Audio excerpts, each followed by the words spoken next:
铁的桌子，你让我审判你这样废桌子，滚！怎么了？被偷了！有脸死一那么帅，滚！来人了！我上情绪，上冷气遥控器。这什么超不可怕的情绪？惩罚你关冷气100次。哇，这是给我好好做，好好反省。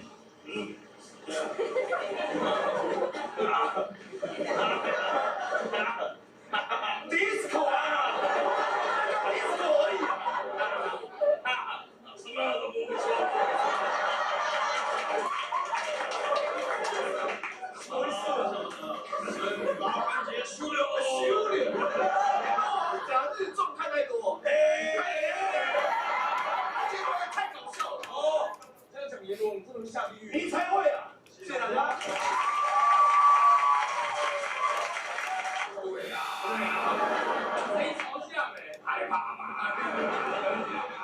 为什么阎罗王都会是这种形象？阎罗王不能是一个好好写粉丝的？那就一点威严都没有啦。你犯了什么错呢？有过地狱。知道害怕吗？可是应该要循循教诲，或者他确实谆。你是不是生前讲错谆？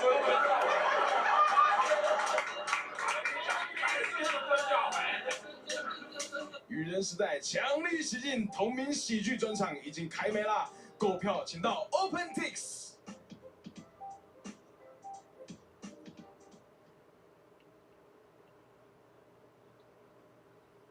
银剑的哈，好中二哦！我觉得很帅这个是好有趣的话题。你只能练匕首吧，你要练剑。大家是身高怎样就怎，那是铁的量了。好过分！乔阿力，他烧的不够久啊，你只能趁能够打的时间就那样子而已。没有，我很好烧所以烧很快。我不信。没有，我跟你讲。走啊走啊！我去海边烧给你看。去拿最好的松木给我拿过来。但你刚才讲到一个很有趣的，就是大家都同意烧吗？可以啊，可以烧，这样大家是想要烧的吗？我觉得烧比较不是经济实惠，就是比较环保。天哪，同载机，不是吧？现在都想要放进去，都是他害的。我说的是陶我还没说食材那么过分，那太高温会焦掉。所以你们会想要就是自然的烧成灰，然后回到大地或是什么的吗？还是我比较想回到大地。你们会想要留着的吗？希望家人留着。我会想要，你知道现在流行变成钻石。哦，钻石杖哦。可是这钻石，人家如果家人拿去说给人家鉴定，然后人家说这个就不是便宜。他说他鉴定还说不值钱呢。他说你这个钻石不值钱，没有。家人变成这样子。他说嘎嘎价，这嘎嘎价。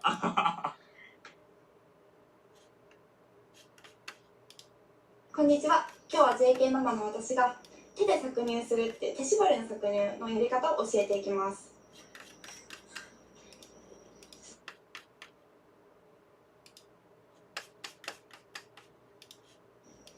綺麗な容器を簡単なんだけど、綺麗な容器を用意してこうやって容器を用意してこうやってプリン絞る。乳輪のところもたくさんこれで取れました。たくさん取れたね。今日は手で絞ったけど搾乳機を使った動画もあるのでそちらの方もチェックしてね。チャンネル登録、いいねボタンよろしくね。コメント欄も見てください。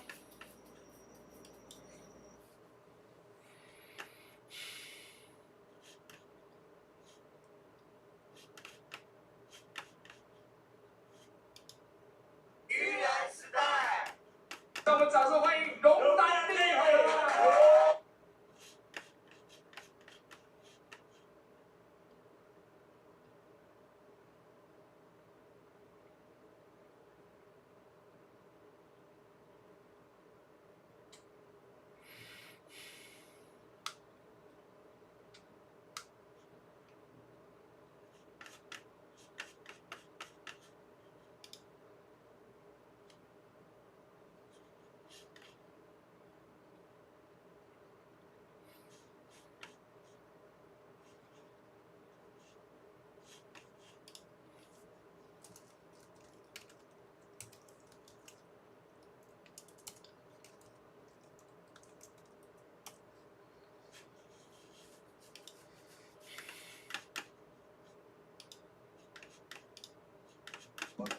was a shining future, David Leonhardt reports that the likelihood Americans would make more than their parents went from 90% for those born in 1940 to 80% for the boomers born between 1946 and 1964, to just 60% for Gen Xers, and all the way down to 50% for the millennials born between 1980 and 1996. Dan Porterfield helped run Georgetown University, was president of Franklin and Marshall, and now runs the Aspen Institute. He says there are obstacles to opportunity, but changes in higher education are a big factor. The role of higher education in enabling economic mobility has been threatened over the years. One reason why is because of the rising cost of tuition. Another reason has been that the middle class has found some parts of higher education to be unaffordable. And then finally, one of the issues is that lower income people have not always had confidence that college is there for them.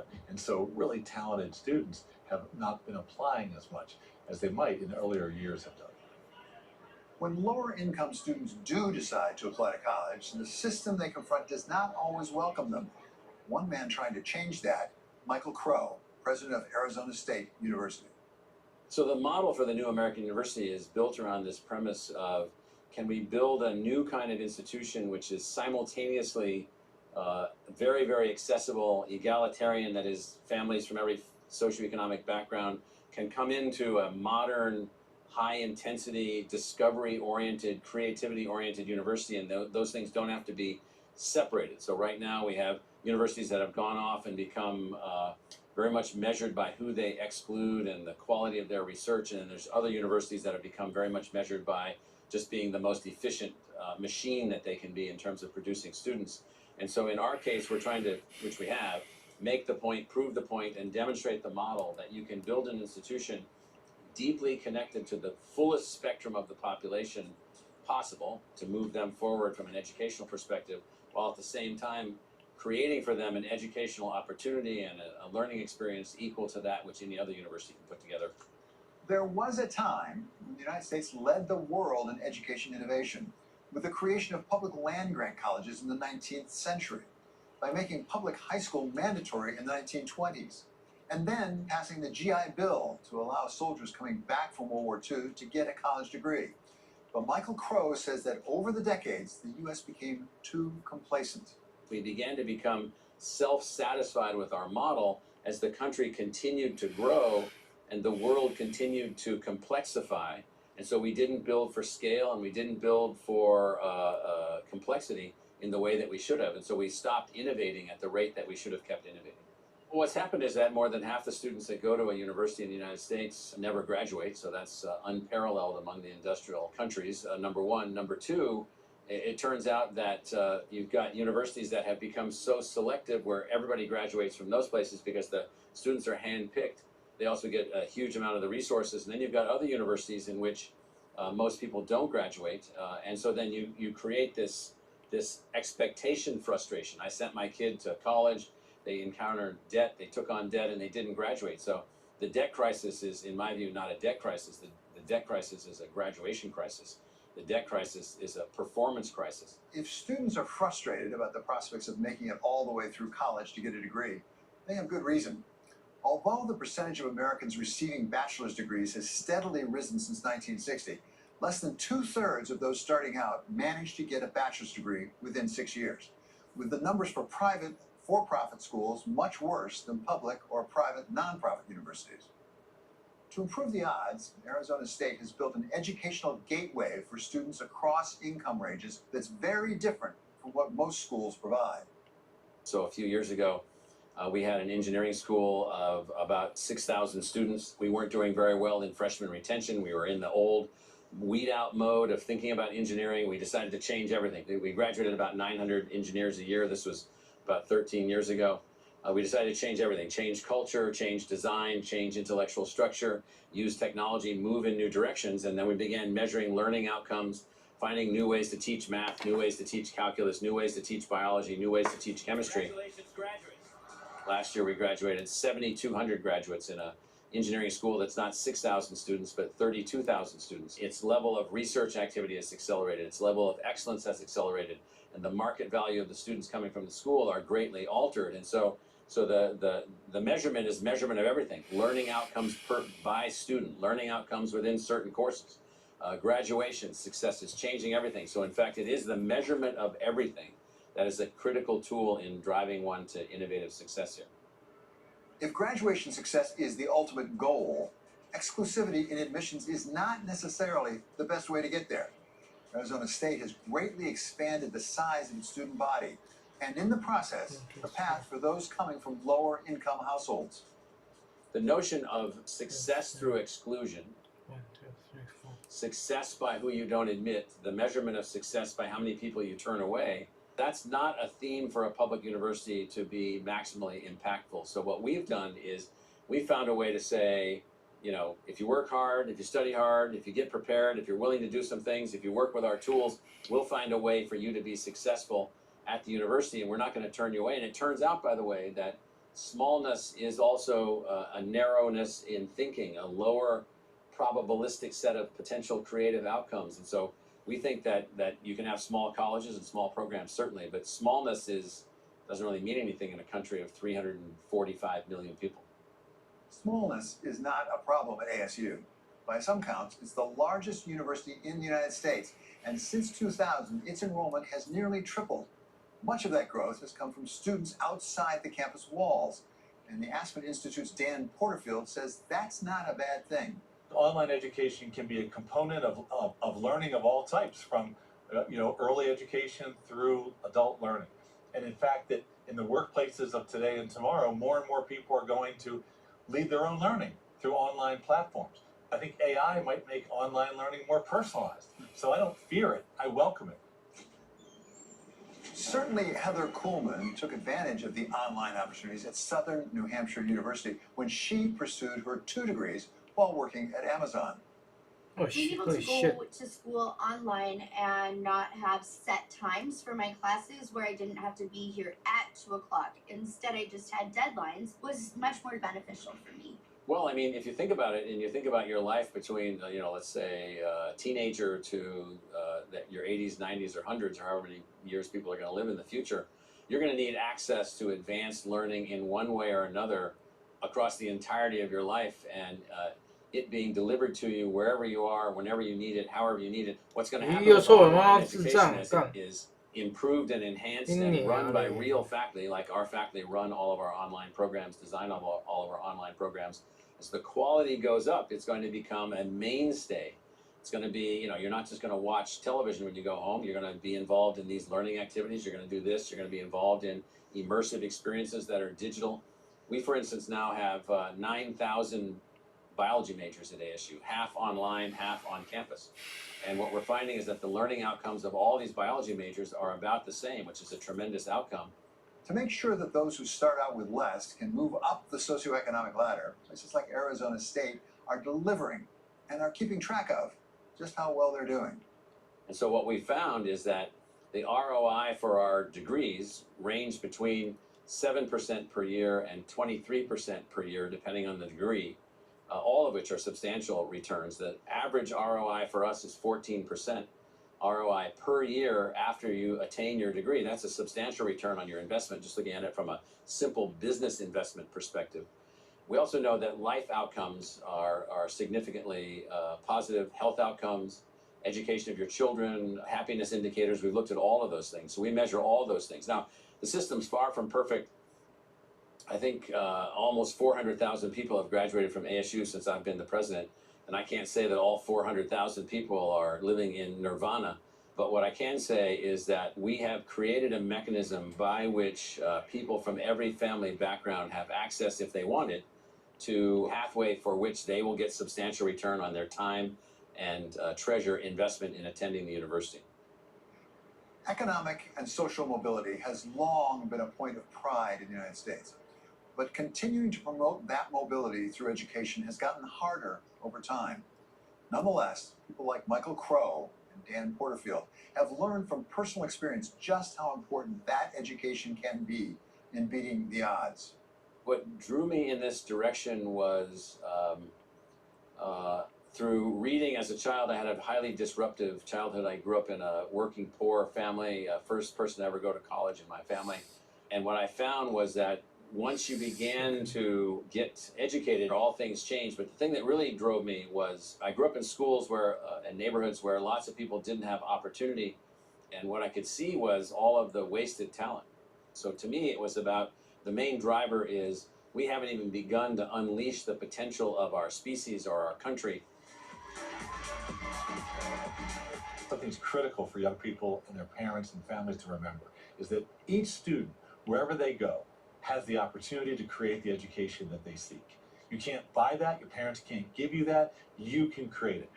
Ultimately, it's up to each student to achieve their goals, but it's up to the rest of us to make sure they have a full and fair opportunity to do just that, ensuring not success, but the path to success. That does it for this episode of Wall Street Week. I'm David Weston. This is Bloomberg. See you next week with more stories of capitalism.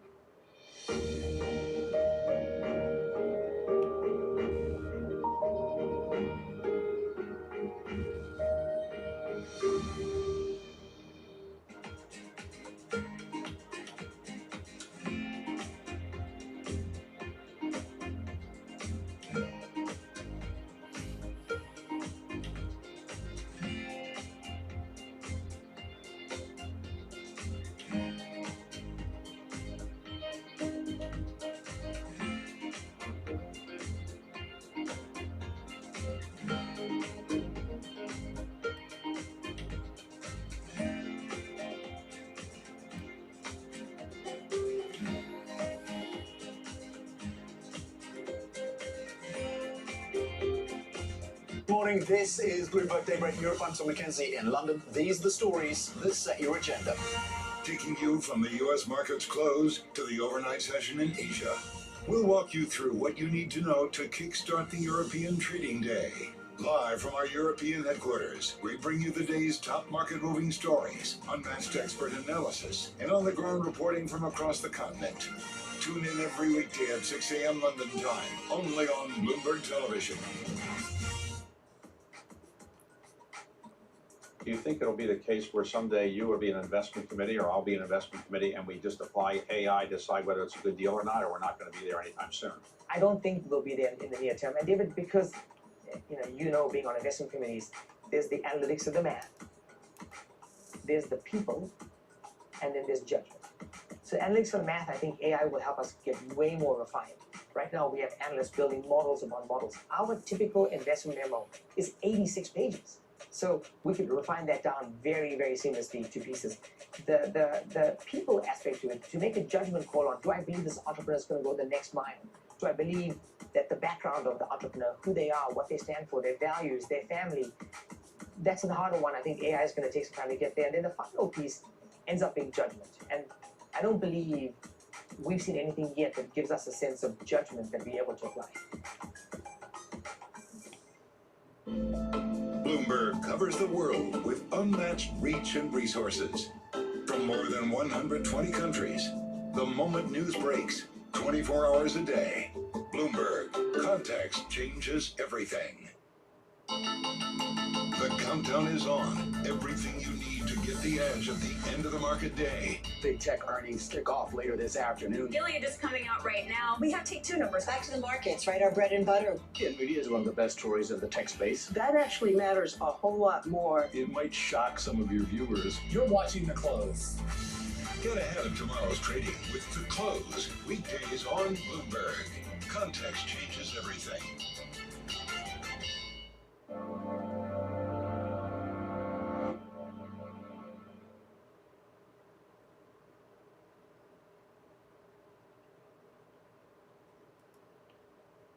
Maybe I'll never be able to compete in these same spaces and places again. Maybe I'll be blacklisted. There's so many different things that go through your mind, but what I did have was the experience. What I did have was a loyal fan base. What I did have was that confidence always that, I'm gonna make this happen. In 2019, a 26-year-old pop star from suburban Los Angeles had an idea. After notching a top 10 hit early in her career, Tinashe Jorgensen Kachingwe found her momentum stalled when she was caught in record label purgatory. Striking out on her own as an independent artist, Tinashe would release a series of critically acclaimed and beloved albums before releasing her smash single Nasty and returning to the charts for the first time in a decade. And it all started with one idea.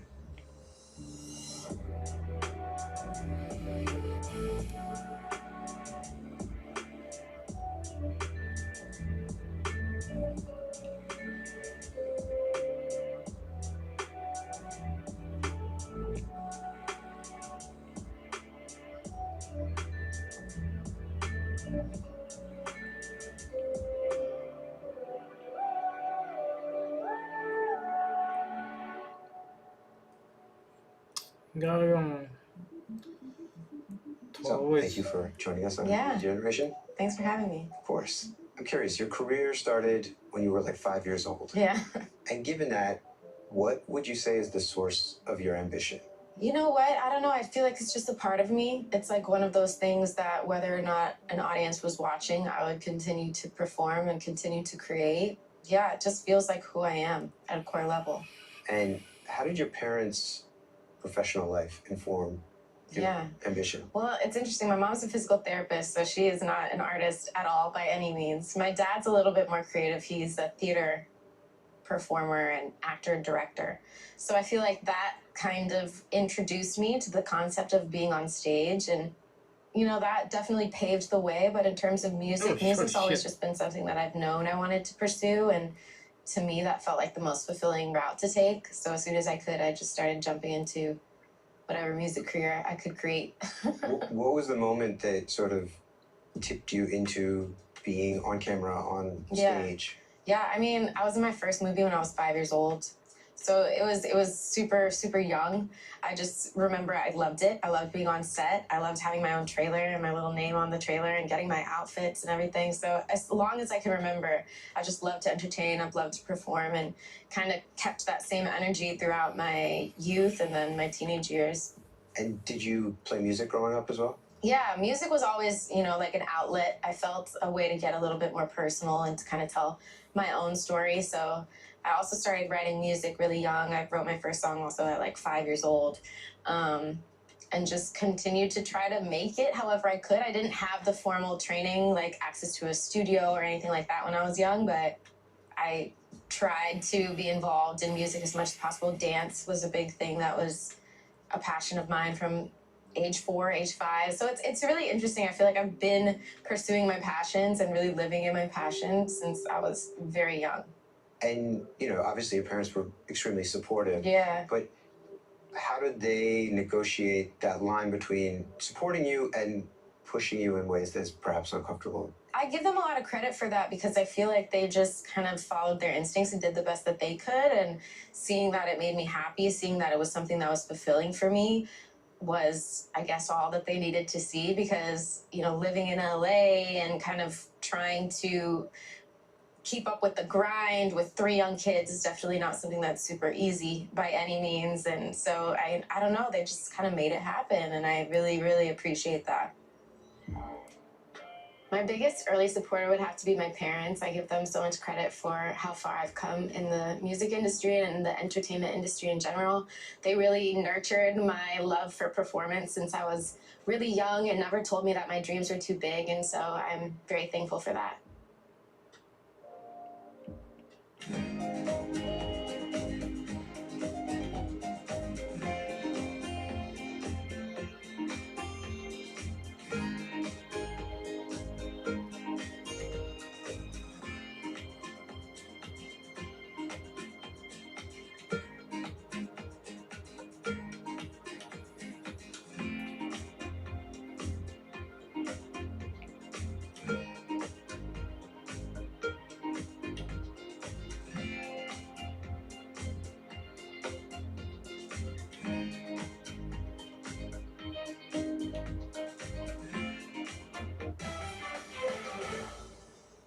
European countries need to think, do you want to compete as a small country or do you want to compete as Europe? I don't think they have a choice because the US and China have already started the race and Europe needs to follow. There isn't a European company in the top 20 largest films in the world.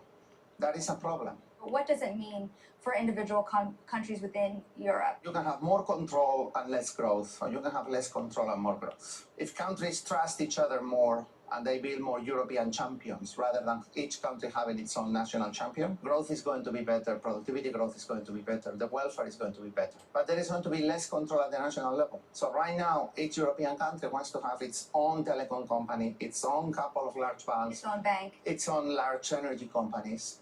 And the question is, are you willing to surrender some of this control to European firms, which are going to be more productive, but you are going to have less control at the national level?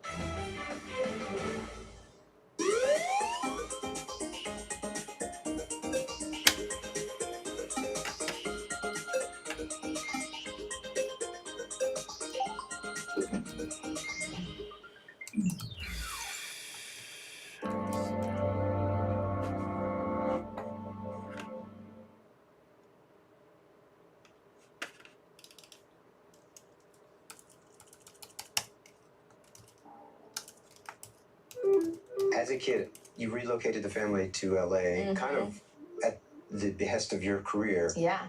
How aware of their sacrifices were you in that, as a young person? I think I was aware. I was very intuitive, and I could tell that, my family had left all of their family behind kind of in the Midwest and really taken a swing at living in this Hollywood dream. And I remember I was the one that continued to kind of book the jobs, and kind of there was this underlying knowledge of like, okay, I'm kind of financially making sure that my family is able to even stay in this city. Even though that was definitely some pressure to put on like a young kid, I don't feel like I took it in a negative way. I feel like I found a lot of pride, and I found a lot of sense of self-confidence in knowing that from a young age I was doing it for real. As a teenager, you pivoted from acting to making music. What was sort of the thought process? And also, how did you go about establishing this whole new career? Well, I always knew I wanted to do music, but I didn't really have a way in, or I didn't really know how I was going to get into the music industry. I was already acting and doing different things here and there, and I met some kids on set, and one of the girls was like, oh, I'm going to join a girl group. They're looking for a 5th member. I was only 14 at the time. I remember initially thinking, like, I don't know if I want to be in a girl group because I want to be a solo artist. But I had no experience, so I was like, okay, let me do this for a few years and kind of gain that experience. So when I was 14, I joined a girl group, and that was our first time, like, recording in major studios, songwriting, like, in a real way. We went on tour with Justin Bieber, so that just opened the door for me in terms of how I perceive myself as an artist, and also my access. So your time with the girl group comes to an end, and you decide to pursue solo endeavors. But rather than just sort of move along on the conveyor belt of pop stardom, you take it back to the lab and start making music kind of entirely on your own as an auteur. What inspired you to do it exactly that way? Yeah. I mean, I think initially I just didn't have, again, the access to studios, to other people to work with, and I had in my mind this idea that I was just going to do it myself. So I just started, I learned on YouTube. I just downloaded a lot of or watched a lot of YouTube tutorials about like how to work Logic, how to work Pro Tools, bought cameras that I didn't really know how to use, Googled how to work those. Just started filming my own videos and making my own art and putting it online. And I also think that I didn't have, like, there was no snobbishness in my mind about like the quality of the music that I was putting out. I just made it as best as I could and put it online. It served me really well. It was how I kind of got my start, how I got the initial record labels involved and excited about everything that I was doing. And yeah, DIY is super important. I think having that spirit is a big, big, big benefit. The most important idea I've ever had, I think, was to get my own recording equipment and start recording my own music in my room.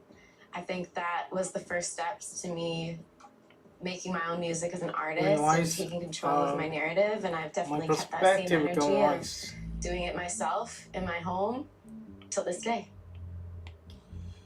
I saw that you recorded the first 2 mixtapes in quick succession and also in very short Yeah, windows. I wrote like the first album in like 11 days or something crazy like that.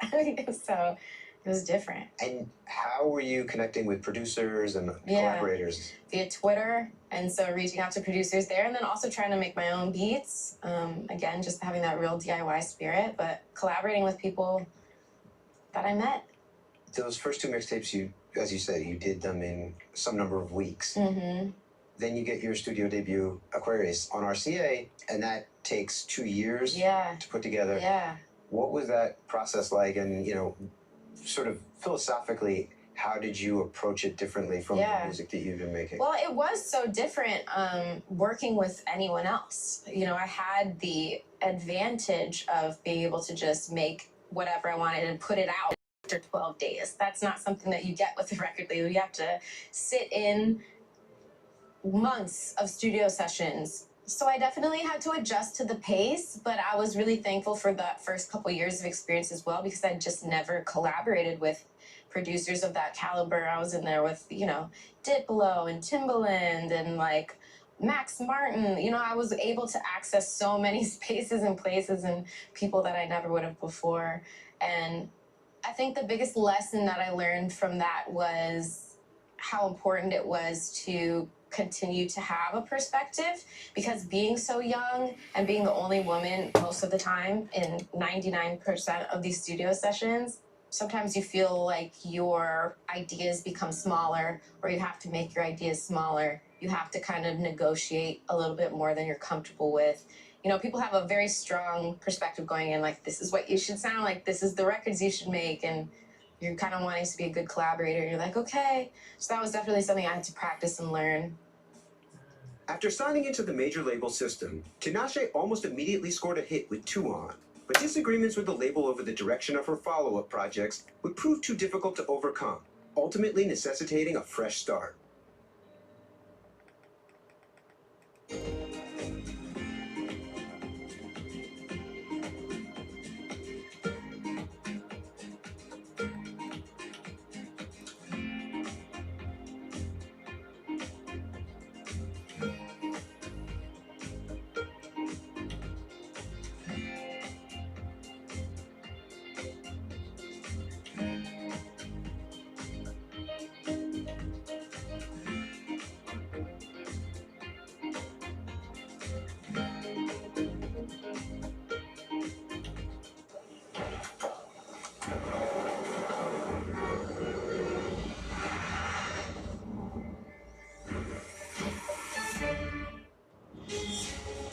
From the beating heart of global finance, economics, and politics, and wherever newsmakers are moving markets, Bloomberg brings you conversations that allow for deep discussions and important insights. How has that shaped your strategy for the bank? Is this new normal? Is this like a catalyst? Do you think we're in a new phase for dividend policy overall? That's a great question. I'm Francine Lacqua, and this is The Pulse, every weekday only on Bloomberg. Ways on the heartbeat of the tech spread across global markets. The real-time data aspect is going to be important. We're going to bring you expert analysis on that. Don't miss Bloomberg's interview with the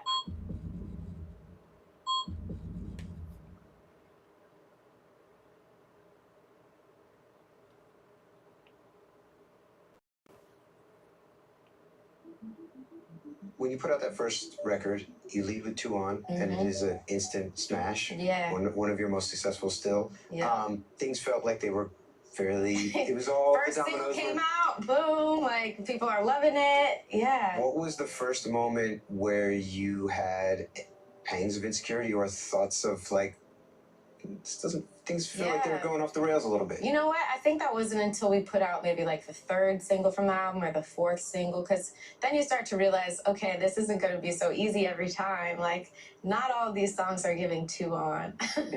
And yeah, so I think that that's something that is more difficult to learn, because when you put out your first song and it does really well, you're already like, okay, this is going to happen every time. This has already set this bar. And then when it doesn't meet that bar, that definitely is where that insecurity sinks in, and you're like, okay, well, what am I doing wrong? And, you know, that continues to build and build and build over the next few years. And how did you manage that as a creative, you know, especially given the starts and stops that the next record would have. Yeah. You know, Yeah. finding that confidence and the conviction to keep going. Yeah, it wasn't easy. I think initially the doubt was what it was, and I was able to kind of push it aside because, again, I would just focus on making music that I really loved, and I made my album Night Ride in the interim, and I was still making stuff that I thought was dope. But when I really started feeling like a problem again is when we couldn't reach the conclusion that this album was done. I thought my Joyride album was done a lot sooner than my record label thought it was. That was supposed to be the second album, Yes, correct? And then, so you had a finished or mostly finished version? Yeah, they were like, go back to the drawing board, That is do it again. Gotta be pretty undermining. And it was a 4-year gap between my first album and that album. And 4 years now is like quick, but when you're 22, 4 years is a long time. Yes. So that I think was probably the most difficult time for me in terms of like my self-confidence and the lack of direction. I still believe that everyone at that label had the best intentions. I believe I had the best intentions. I believe everyone had the best intentions. I do think that there was some bad business made and bad decisions that were made, but I don't think that was intentionally to sabotage me. Until I started making some of my own music, that there were some moments where I felt like, you know, that music wasn't supported. But I really feel like it was just a learning process, both for myself and for them as well, in terms